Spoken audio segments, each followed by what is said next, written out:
अब हम जो आरंभ कर रहे हैं गृहस्थ संस्कार, मतलब शास्त्र आधार है। मनु, मानव आचार संहिता, स्मृतियां जैसे याज्ञवल्क्य स्मृति है, ये सब आधार है हमारे। तो उसके अनुसार अब आगे मनु क्या लिखते हैं, गुरुणा अनुमतः स्नात्वा समावृत्त यथाविधि उद्वहेत द्विजो भार्याम सवर्णाम लक्षण अन्विताम। अब फिर यहां कुछ शब्द आए हैं, देखो, समावृतः, स्नात्वा, गुरुणा अनुमतः। गुरु तो आ ही गया था उसमें, गुरु के पास रहे, पढ़े, और दूसरा वो करे। तो कहते हैं कि विवाह जब संस्कार करे, कौन करे, गृहस्थ में प्रवेश करे। तो विवाह का मतलब गृहस्थ में प्रवेश, ठीक है। तो क्या करे, गुरुणा अनुमतः, गुरु से अनुमति प्राप्त करके। यहां भी लिखा है द्विज उद्वहेत द्विजो भार्याम। द्विज कहा, द्विज बताया, दूसरा ब्राह्मण, क्षत्रिय और वैश्य, उनके लिए आदर्श, क्योंकि वही इन चीजों को समझ सकते हैं। नहीं तो पशु पक्षी भी तो संतान पैदा कर ही रहे हैं।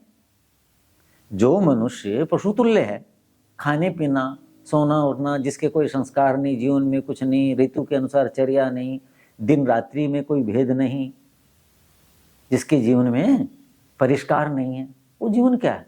क्या मनुष्यों को नहीं बोलते, अरे तो पशु है, ठीक है कि नहीं? तो ऐसा पशु तुल्य जीवन जिसका है वो शूद्र है, ठीक है।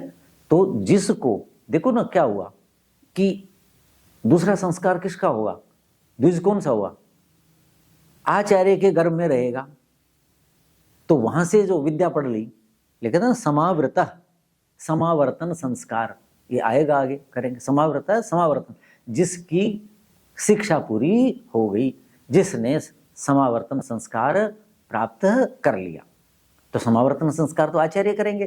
क्या देखेंगे, अब ये योग्य हो गया, ऐसा है ना।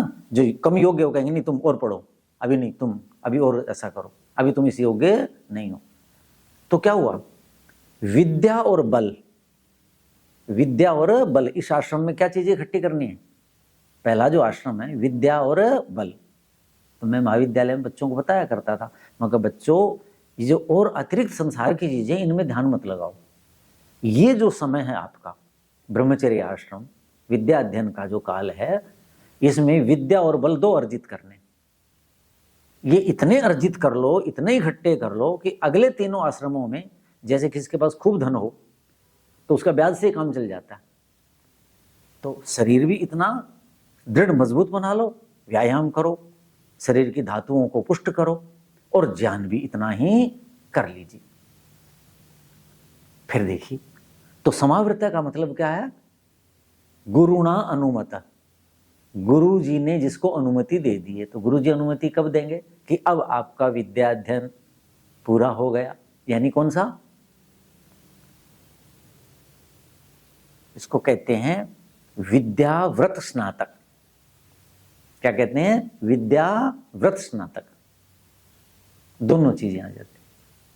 स्नातक क्या होता है, समावर्तन संस्कार किसका होना चाहिए, आदर्श विद्याव्रत स्नातक, विद्या में जिसने स्नान कर लिया, और व्रत को, ब्रह्मचर्य व्रत को जिसने पूरा निभाया, तो विद्या और व्रत स्नातक कहलाता है। तब आचार्य उसका समावर्तन संस्कार करेंगे कि बेटे अब समाज के योग्य हो गए, अब समाज में जाओ। आचार्य का काम क्या है, समाज को, राष्ट्र को उत्तम नागरिक देना, ये आचार्य का काम है। मैं आदर्शों की बात कर रहा हूं। आज जो शिक्षा पद्धति है उसमें आप देख रहे हो काफी विकृतियां आ गई हैं, लेकिन आदर्श, हर बात तो आदर्श की जाती है। तो विद्या और बल जिसमें है, ठीक है, तो विद्या कहां से आई, विद्या में स्नान कर लिया। स्नान का मतलब खूब डुबकी लगा ली। आप देखोगे ना, कुछ केवल पैर रखते हैं, कुछ टखने तक, कुछ घुटने तक, बोलो, कुछ कमर तक, कुछ बगल तक। निरुक्त में आता है आ कक्षा से, उप कक्षा से, आदधना से, ऐसे वहां एक मंत्र है। तो यानी जिसने इतनी विद्या पढ़ी, जिसने विद्या पढ़ी, जैसे आप सरोवर में स्नान करने जाएं, नहीं मैं आगे नहीं जा सकता, मेरे को ठीक नहीं लगता, थोड़ा सा ले लिया, वहीं से यूं छींटे मार ली, तो स्नान का मतलब है डुबकी लगा ली विद्या में, खूब डुबकी लगा ली। तो अनंत है ज्ञान तो, लेकिन विद्या में अपनी तरफ से डुबकी लगा ली तो वो स्नातक हो गया। तो व्रत स्नातक भी, व्रत क्या है? ब्रह्मचर्य का व्रत, उसका स्नातक, ठीक है कि नहीं? उसमें आप काम करो तो विद्याव्रत स्नातक कहलाता। कुछ ऐसे भी होते हैं जो व्रत स्नातक नहीं हो पाते, घर की परिस्थितियां हैं, जो भी कारण है, और माता पिता पहले विवाह कर देते हैं, लेकिन वो विद्या ग्रहण करते हैं बालक बालिका, तो वो विद्या स्नातक हो जाते, वो व्रत स्नातक नहीं होते। तो ऐसी भी व्यवस्था रही है। तो यहां समाव्रत का मतलब है गुरु जी ने जिसको समावर्तन संस्कार के योग्य समझा, फिर वो गुरु जी से अनुमति लेकर के कि गुरु जी अब मैं योग्य हो गया गृहस्थ के, कि हाँ अब तुम योग्य हो जाओ, तो विद्या पूरी है और शारीरिक सामर्थ्य भी पूरी हो गई गृहस्थ के योग्य। गृहस्थ आश्रम बहुत कठिन है, बहुत कठिन है, तभी तो है तौबा मची हुई संसार में। ज्यादातर गृहस्थियों को देखो, बहुत बुरी स्थितियां, असंतुष्ट, दुखी, ये वो, तंग ही तंग है। क्यों? बहुत कठिन कार्य, बहुत कठिन कार्य। तो ऋषि परंपरा, आचार्य परंपरा को समझे नहीं। हर आदमी सोचता है कि बस जन्म ले लिया, पढ़ लिया, नहीं पढ़ लिया, अपनी शादी कर लो, शादी कर ली, फिर रहने लगे, फिर उन्हीं संसार में लगे हुए, समझ ही नहीं पाते संसार को, इसलिए तंग होते। तो गुरु जी बताएंगे। अच्छा, गुरु जी निर्धारण करेगा कि आप ब्राह्मण हो, क्षत्रिय हो या वैश्य हो। शूद्र तो पहले थे ही जब आए थे, अब योग्य हो गए तो अब एक विभाजन सा कर दिया, यानी 3 प्रकार से विभाजन कर दिया। उसको आप उप विभाजन करते करते करते अनंत विभाजन हो जाएंगे, लेकिन मोटे रूप से बता दिया कि भाई अब आपका दूसरा जन्म हो गया है, जाइए। आचार्य ने कह दिया वो व्यक्ति, वो द्विज, यहां भी द्विज शब्द का प्रयोग किया, उद्वहेत भार्याम, यानी पहले वाले में भी द्विज शब्द का प्रयोग आया, इसमें भी द्विजों के लिए यह है, क्योंकि वही इन बातों को समझ सकते हैं। आम व्यक्ति, अब मेरा जो व्याख्यान है, मान लीजिए जो पढ़े लिखे नहीं है, दिन रात दूसरे कामों में लगे हुए हैं, रोटी रोजी में, अनाप शनाप में, गलत कार्यों में, कुछ भी है, धन भी है मान लीजिए, उनको बात समझ में नहीं आती हमारी, तो क्या कहें, पता नहीं क्या गा रहे हैं। ऐसे थोड़ी होता संसार में, ऐसे थोड़ी होता। मैंने तो पढ़े लिखे लोग देखे, डॉक्टर साहब आप क्या बातें कर रहे हो, आउटडेटेड बातें हैं, पुरानी बातें हैं। ठीक है, पुरानी बातें, क्या स्थिति है? अब लौट करके वहीं आ रहे हैं, वहीं आ रहे हैं लौट करके। जब मैं कॉलेज में आया था, मेरी बातें देख के, मेरा जीवन देख करके, जो आधुनिक शिक्षा से पढ़े हुए लोग, मैं तो गुरुकुल का पढ़ा हुआ, तो ऐसे कोई तो हंसी सी करते, कुछ कहते डॉक्टर साहब हम तो ऐसा कर नहीं सकते, ऐसा तो नहीं, क्योंकि समझ में नहीं आया। न घर में ऐसा परिवेश मिला, न आचार्य कुल तो मिला ही नहीं। वहां तो केवल नीचे आंख करी, पढ़ कर इतने नंबर ले लिए, फर्स्ट आ गए, ऐसे दिखाते हैं, फर्स्ट विक्ट्री। ये जीवन में सबसे बुरा है, ये विक्ट्री शब्द सबसे बुरा है। किस पे विजय पा रहे, किस पे विजय पा रहे? अपने पर विजय पाओ। ऐसे व्यक्ति सबसे ज्यादा दुखी होते हैं। इस बार तो विजय पाली, फर्स्ट आ गया, अगली बार सेकंड आ गया तो दुखी रहता है कि मैं फर्स्ट क्यों नहीं आया, वो कैसे आ गया। ये जीवन है। अरे अपना कर्म है, अपनी शक्ति है, अपना ही फल मिलेगा। और फर्स्ट आने से क्या हो जाएगा? फर्स्ट आएगा तो मैं देखते रोते हुए देख रहा हूं, दुखी देख रहा हूं, आत्महत्या करते देख रहा हूं। हाँ, मैं इतना कर सकता हूं, मुझे ये आता है, मैं अपना प्रयास करूंगा, काम खत्म। कौन क्या कर रहा है सीख सकते हो दूसरे से, ईर्ष्या कर रहे, अपना ही तो दुख बढ़ा रहे, उसका क्या गया। तो ये चीज, तो द्विज का मतलब समझ गए ना, कि जिसका 2 जन्म हो, आचार्य के पास भी जन्म हो, उसी की तो सामर्थ्य होगी ना समझने की। तो ऐसे लोगों के लिए ये बातें बताई हैं कि भाई वो लोग करें। अच्छा, माता पिता शूद्र थे, अनपढ़ थे, अज्ञानी थे, कुछ भी नहीं पता था, किसी ने उनको प्रेरणा दे दी, उन्होंने भी अपना बच्चा विद्यालय भेज दिया। विद्यालय में तो सभी जाने, राजकुल, आचार्य कुल में जाना राजा का नियम, राज नियम है, सबको विद्यालय में जाना होगा, ऐसा रहा है भारत में। जो माता पिता, स्वामी दयानंद लिखते हैं, जो माता पिता आचार्य कुल में अपनी संतान को न भेजे, वो दंडनीय है, उनको दंड मिलना चाहिए। क्योंकि वहां की व्यवस्था तो राज करेगा और आचार्य सबको समान शिक्षा देंगे। वहां जाकर के तो सब समान हैं। माता पिता किसी कारण पढ़ नहीं पाए, समझ नहीं पाए, संस्कार नहीं थे, इस जन्म के नहीं थे, पूर्व जन्म के, जन्मांतर के 20 बातें थी। तो ये चीजें हैं।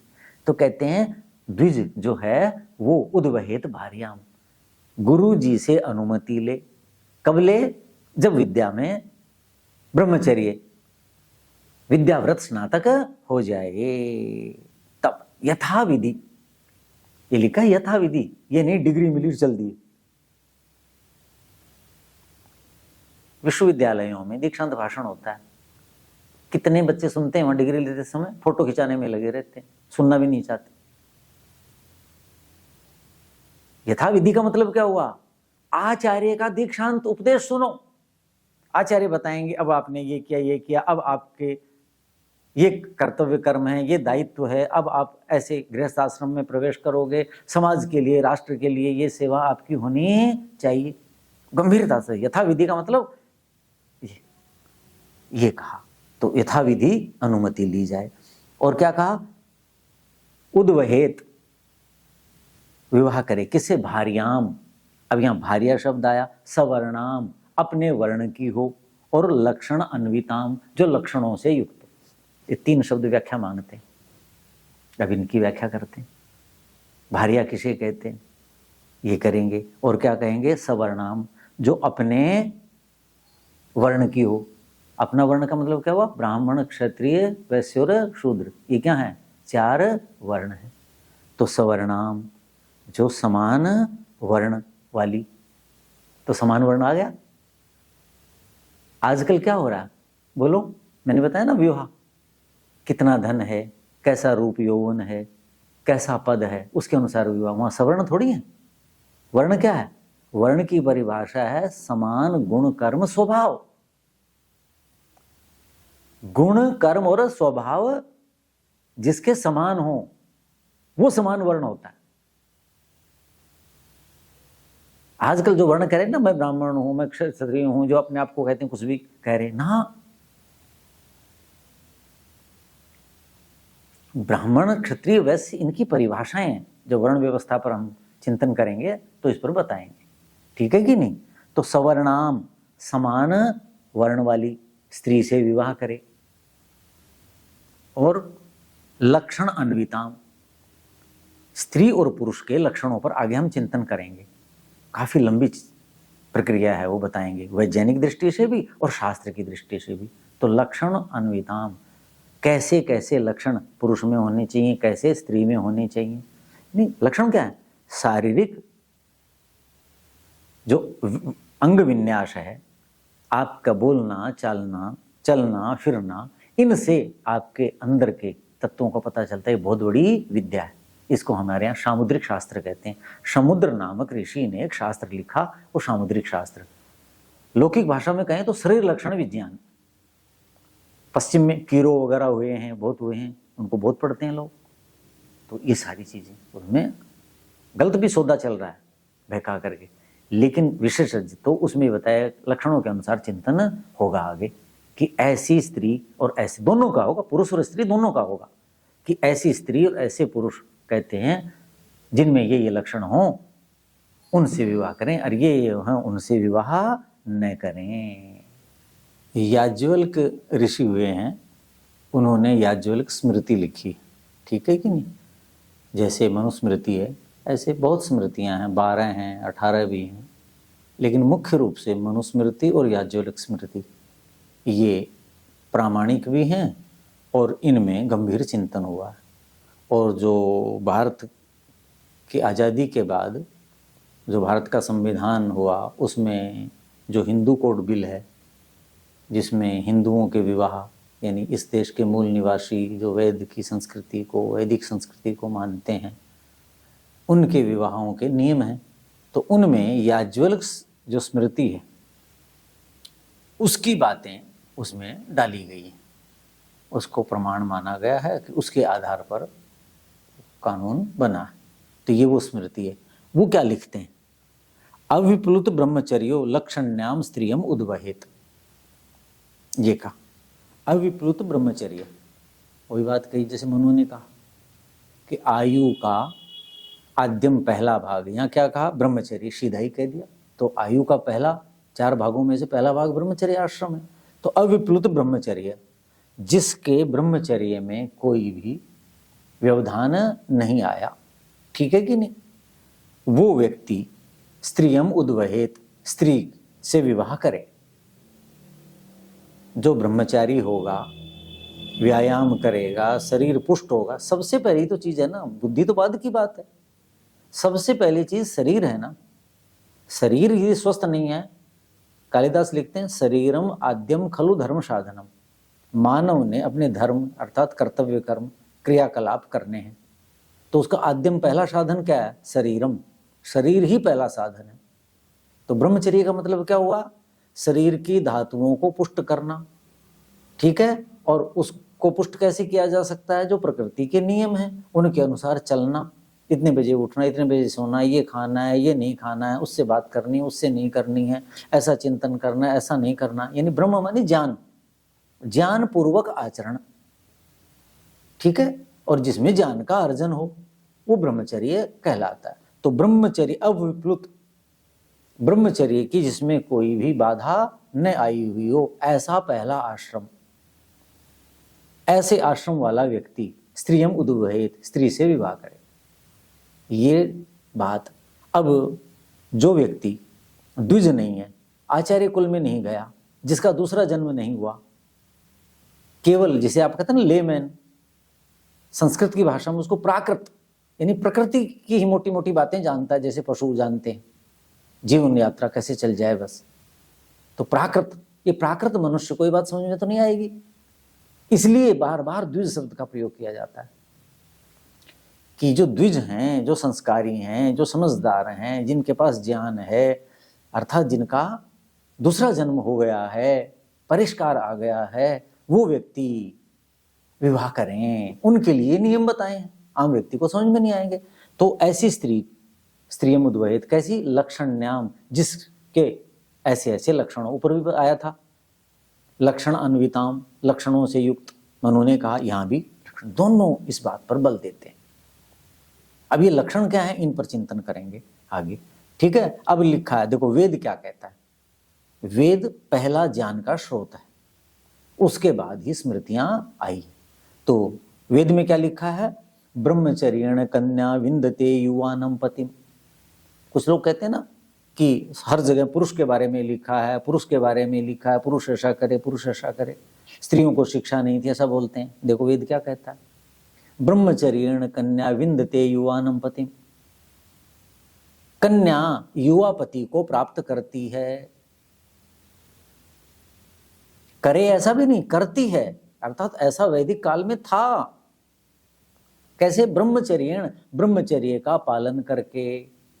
जब इस देश पर यवनों के आक्रमण हुए, उत्तर पश्चिम से आक्रमण हुए, तो क्या करते थे, युवा स्त्रियों को उठा ले जाते थे, जबरदस्ती विवाह करते थे, ऐसे थे, तो बाल विवाह होने लग गए।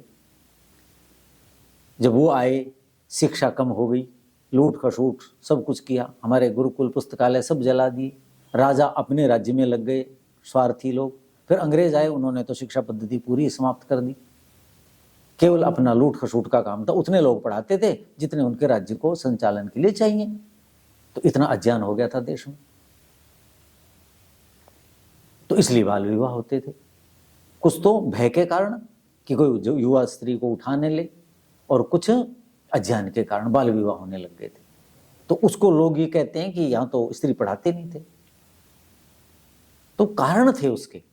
लेकिन जो वेद का ऋषि कहता है, भारत का जो ज्ञान कहता है, वो कहता है स्त्री और पुरुष दोनों ब्रह्मचारी हों, दोनों ब्रह्मचर्य आश्रम में जाएं, गुरुकुल में जाएं। तो ब्रह्मचारी जो युवा हैं, स्त्री और पुरुष, वो युवा होकर के, स्नातक होकर के ही वर और वधू का चयन करें, स्त्री कन्या वर का चयन करे, और पुरुष जो है वो वधू का चयन करे। कैसे, ब्रह्मचर्य पूर्वक। तो यहाँ कन्या के बारे में लिखा है, कन्या ब्रह्मचर्य का पालन करे, अर्थात वो ब्रह्मवानी ज्ञान को प्राप्त करे, संयमी रह करके, दिनचर्या में रह करके शरीर को पुष्ट करे, जब वो स्नातक हो जाए, ज्ञानवान हो जाए, योग्य हो जाए, जब उसका दूसरा जन्म हो जाए, अर्थात जब कन्या युवती होकर के दूसरा जन्म अर्थात ब्राह्मण क्षत्रिय वैश्य बन जाए, तब वो युवा पति को प्राप्त करती है। ऐसा है। करती है का मतलब क्या हुआ? कैसा है? उस समय ऐसा था, तो ये उस समय का उल्लेख है। तो यहां पर भी है कि दोनों, लेकिन दोनों की अवस्था अलग अलग होती है।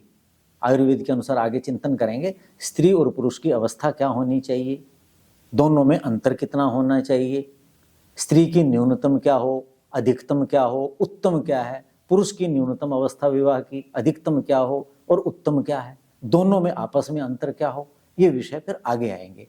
तो अब हम आगे के जो व्याख्यान हैं, अब उनमें जो यहाँ कहा ना कि गुण समन्विता कहा था, लक्षण वाली, गुणों वाली हैं, उनके ऊपर विचार करेंगे। ओम शांति शांति शांति।